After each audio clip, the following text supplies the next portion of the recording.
Hello there guys, welcome back to Younes Talks Football, welcome back to a brand new video. I hope all of you are doing well today. This is England's first match preview, This is fantastic. England begin their World Cup journey. We are all here waiting for something to happen with this England team. Last time we got close, although I feel like we could have done better. And England getting knocked out to Croatia in extra time in the semi-final of the World Cup hurt. I remember that just like it was yesterday. Then we lost the final on penalties in the Euros. Can we actually get it right this time? There's not much expectation, if we're being completely honest, in terms of the way that people are looking at England, feeling about England. There isn't a big sense of optimism. I think a lot of people are looking at Gareth Southgate now in doubt, unlike before where it was in hope.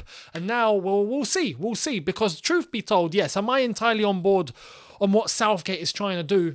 No, but truth is truth.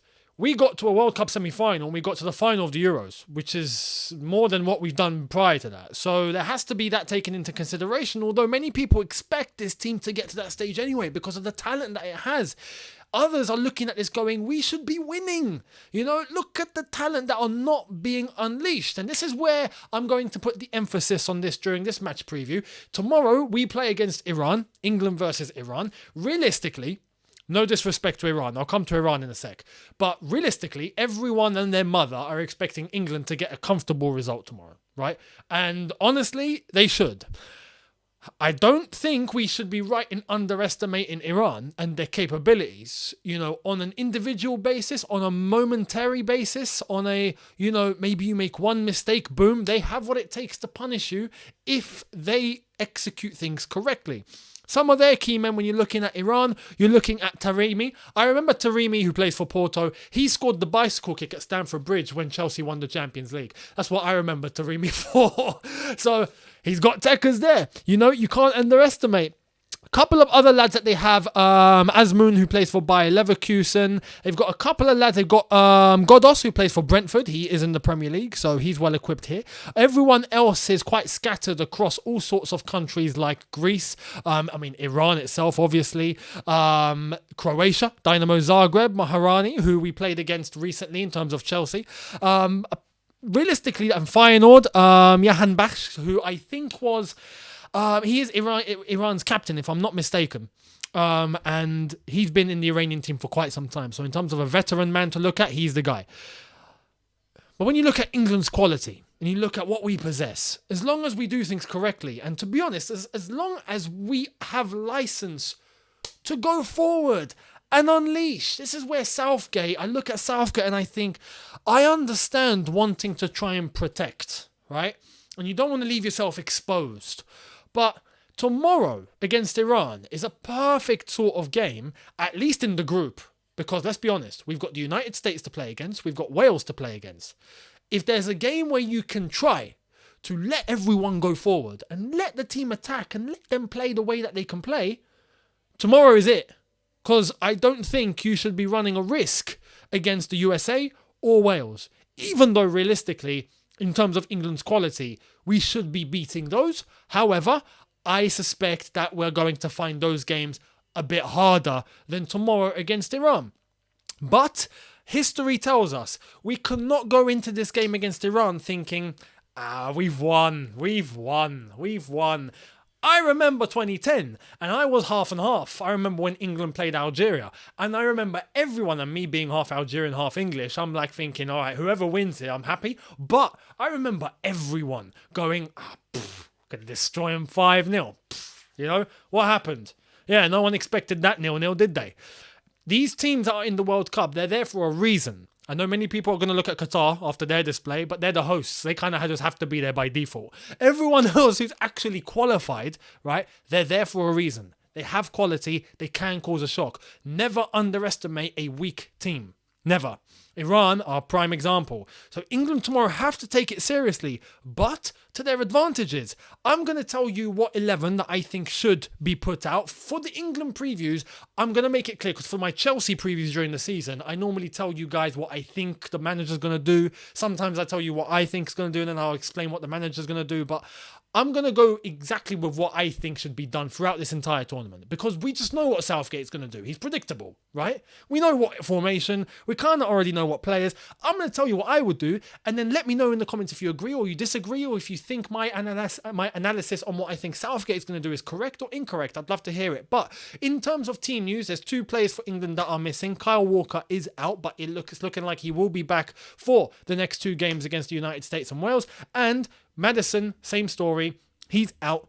And he's not made it in time. He didn't train today, so it is looking like he could be a bit of an issue, maybe even into the second game. However, England have cover. England have players. Let's get into what I think this starting 11 should be. What formation? How should we do this? Let's get right into it. And let's see. Along the way, I'll tell you what I think Southgate's going to do. But let's see if all of you agree or disagree with what I have to suggest. Let's get into it. Right, starting off in goal. I mean, even in goal, to be honest, there's already a dilemma here. I mean, I've gone with Pickford because he is England's number 1, right? But Ramsdale's got a shout. Nick Pope, maybe half and half, right? Not so much. But Ramsdale, for Arsenal this season, has been top tier. Hasn't had much to do this season because Arsenal are actually playing really, really good football. But he's in for a shout, to be honest. I wouldn't be surprised if Ramsdale was picked ahead of Pickford. However, Pickford experience for England is a different breed compared to what he is like for Everton, and I don't like to use that as an excuse. However, as a goalkeeper, it kind of matters. When you're talking about outfield players where form needs to kick in, goalkeepers don't really have form. You know, they really have nothing to lose. They either put on a blinder or they're just playing normally. So I expect maybe Ramsdale to get selected, but I'm going to go with Pickford, and we'll see if he does get the nod because he is the number 1 goalkeeper. I'd go to a back 4. Off the cuff, we already know Southgate is going to a back 5. We already know this. A back 3 with wing-backs. We already know this. Hence why I can't wait for Thomas Tuchel to accept the England job if he does. Because if that's how we're going to be playing, bring Tuchel in. Anyway, I'd go to a back 4 and allow one more attacker to get involved in England's play. That way we can actually unleash some of our talent. I would go, personally, Trent Alexander-Arnold at right back. Normally, I would go Reece James. Reece James isn't going to be at this competition, unfortunately, so I would turn to Trent. I'll turn to Trent at right back. Why? Because at left back, I would go Kieran Trippier, not Luke Shaw. Trippier needs to play. Trippier right now is in the form of his life. You're looking at the way he's playing at Newcastle, he is sublime. Trent, I feel like, hasn't been on great form, but if we play Trippier right back and we don't play Trent, then it means Luke Shaw has to play left back, and I, to be honest, would rather go with Trent and Trippier as our fullbacks rather than Trippier and Shaw. So Trent, and when he bombs forward, if he can just ping in some great crosses like we know he can, maybe to Harry Kane, and we might get some goals that way. Creatively going up front and an attacking sense, Trent can contribute. Same goes for Trippier, but Trippier actually deserves to be playing because of the way that he's been playing this season for Newcastle.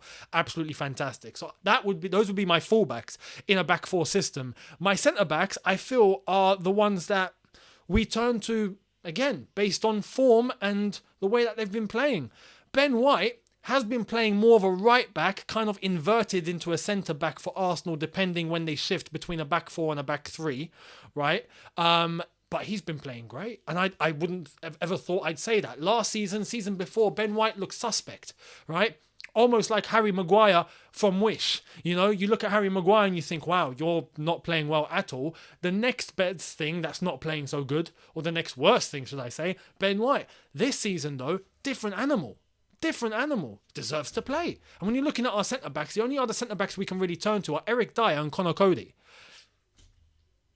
I'd rather go with Ben White and, alongside him, John Stones.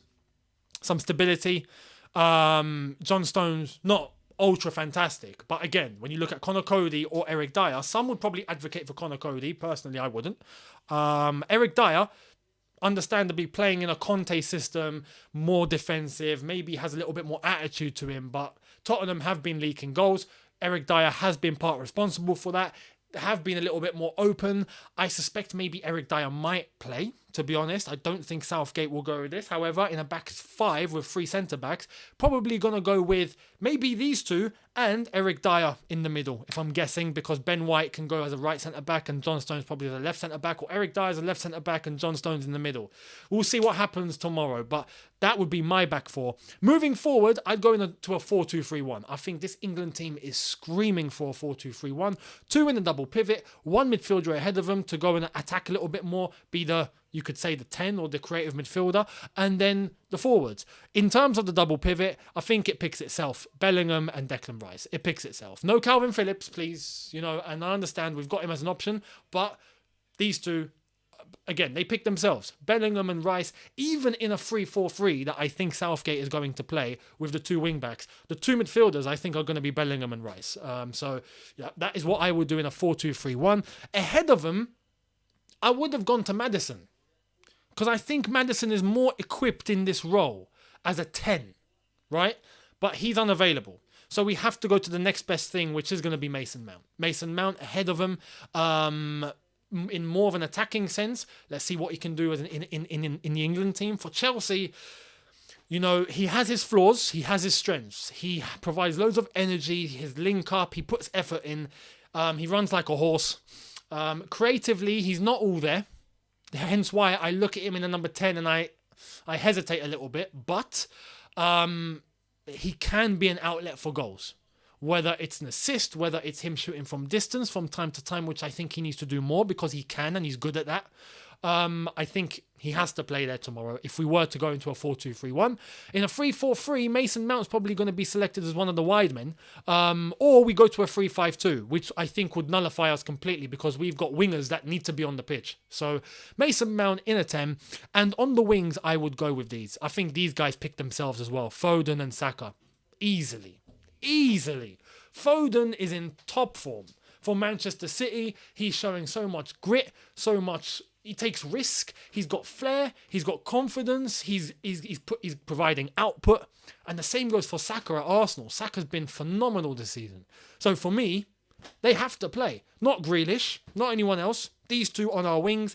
And up front, it has to be Harry Kane. Experience, goals, chances. If you remember the Amazon documentary, you'd know what I'm talking about. Harry Kane said that during the dressing room talk. But I know some people will probably be advocating for Callum Wilson. I know there's Rashford and all those guys that you can go to. Callum Wilson has been playing really, really good for Newcastle this season. If there's any struggle from Harry Kane, we can bring Wilson on. But Harry Kane is England's talisman, let's say. I think he has to play here. And hopefully with enough aid around him and enough assistance around him from some of these lads, hopefully Harry Kane bangs in some good goals for us. So that would be my 11. Let me know if you agree or disagree in the comment section below. But that's my starting 11. As I've said, I think Southgate is going to go over 3-4-3 or even a 3-5-2. That would be... I do not want to see a 3-5-2 because, as I said, we've got wingers that need to play. So I think he's going to go to a 3-4-3. We'll see what happens. If we go to a back four and he does this, I'll be happy. But we'll see. Tomorrow is a chance for us to be able to get a good win. I feel England on their day should be able to get a result tomorrow against Iran. As I said, do not underestimate Iran.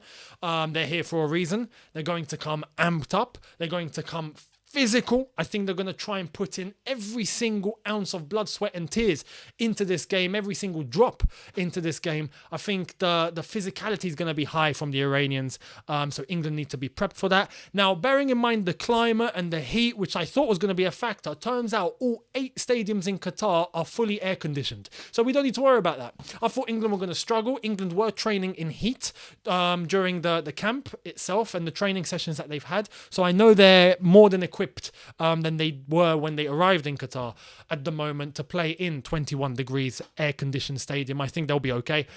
So if weather's not going to be a factor, which means England should be able to go out there and do what they can do. I'm going to go with a score prediction of... I'll keep it modest. I think England 2, Iran 0. I hope for more, but I'm going to go with a 2-0 win. Let me know down below what you expect. I'd love to hear your predictions, and I'll see all of you Well, later on, I'll give you a preview for the other 2 games taking place tomorrow. And I will see you after England play Iran tomorrow. And I'll give you my match review for when it's all said and done. And hopefully the 3 Lions kick off with 3 points in Qatar. Let me know your thoughts in the comment section below. Your lineups, your predictions, much appreciated. Let me know and I'll see all of you then. Thank you so much for watching. Hit the subscribe button if you are new. Hit the notification bell to be notified once I've uploaded. Smash like button if you've enjoyed this. And I will see all of you later on and tomorrow. Have a good one, people. See you then. Take care and peace.